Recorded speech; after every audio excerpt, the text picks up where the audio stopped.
नमस्कार मित्रांनो, student take Marathi या यूट्यूब चॅनलवर आपले स्वागत आहे.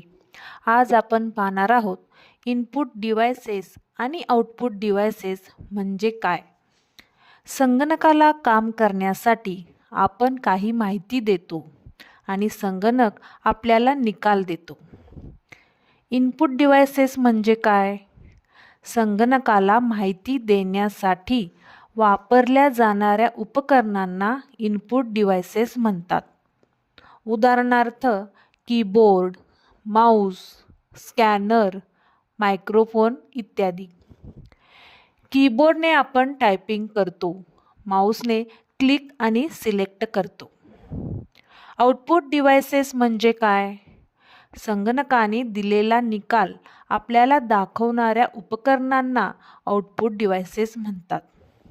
उदाहरणार्थ मॉनिटर, प्रिंटर, स्पीकर, प्रोजेक्टर.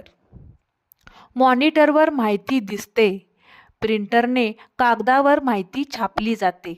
अशा प्रकारे इनपुट डिव्हायसेस माहिती घेतात आणि आउटपुट डिव्हायसेस निकाल देतात. पुढील व्हिडिओमध्ये आपण हार्डवेअर आणि सॉफ्टवेअर पाहणार आहोत. व्हिडिओ आवडला असेल तर लाईक करा, शेअर करा आणि सबस्क्राईब करा. धन्यवाद.